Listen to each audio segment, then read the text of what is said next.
Who I am.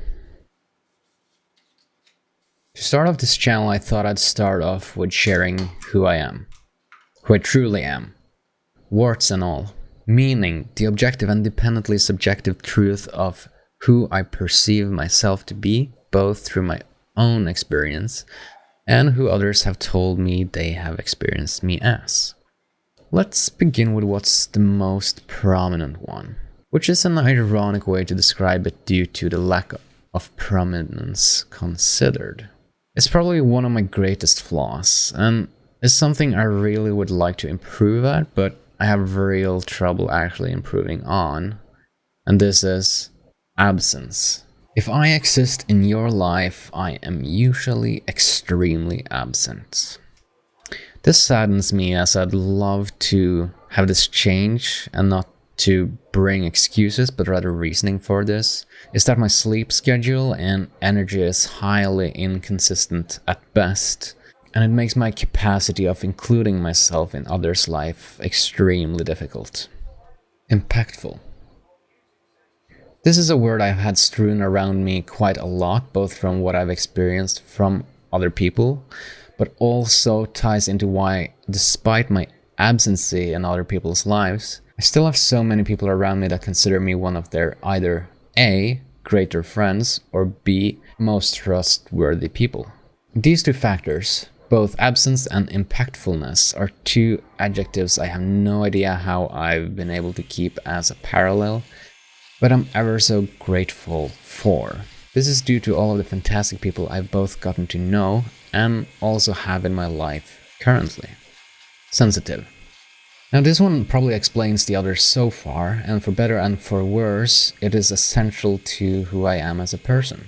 I'm not particularly sensitive to others' opinion of me, if it's not objectively constructive, as I think people are entitled to opinions, and I find value in constructive criticism. However, I am sensitive to people in how people react, how they express themselves, or rather, lack thereof in expressing themselves.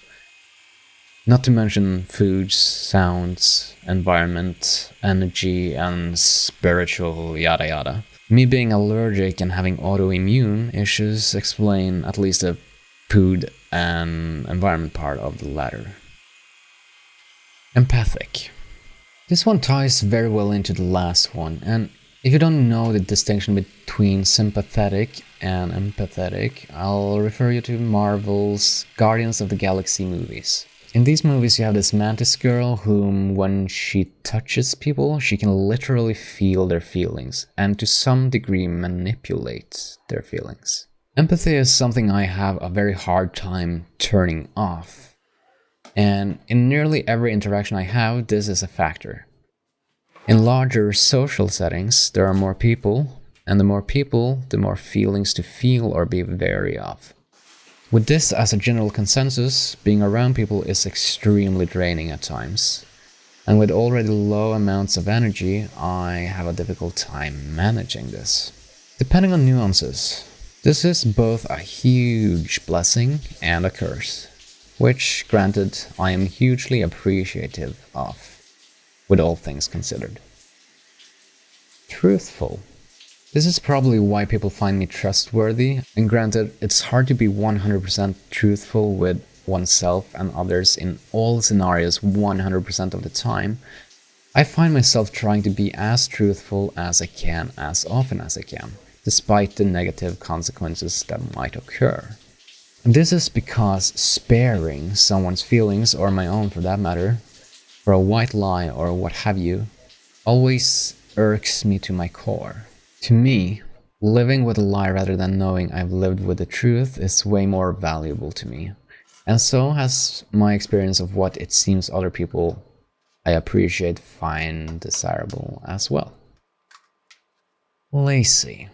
I almost find it funny, but also quite sad at the same time, because I know how so many people struggle with laziness and or procrastination, or as some people would call it, discipline.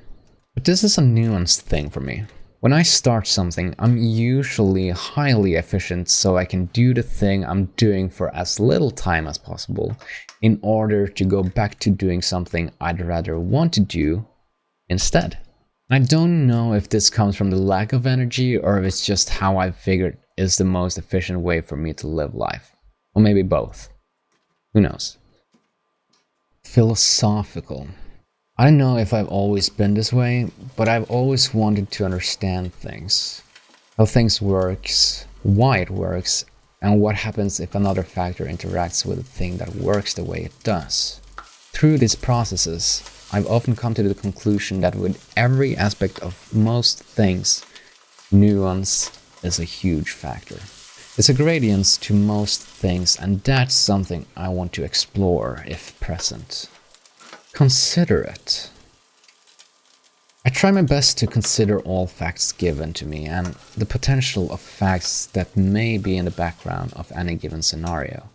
I think I do this as a response of having had experiences in my life where I or someone around me have suffered as a consequence of certain facts not being in place as a result of either ignorance or misunderstanding.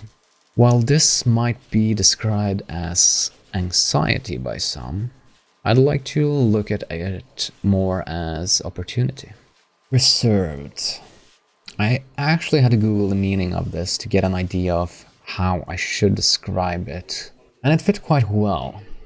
Slow to reveal emotions or opinions. Opinions, no, not so much.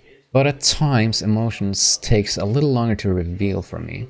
It's not that I don't feel them, it's that I like to take a step back and look at what I'm feeling to see if I get too ingrained with my own biases.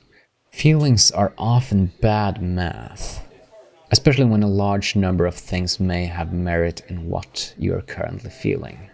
Analytical and careful. Through all of what you've heard up until now, I suppose it's hard not to have noticed how I try to analyze in order to come to a carefully construed conclusion.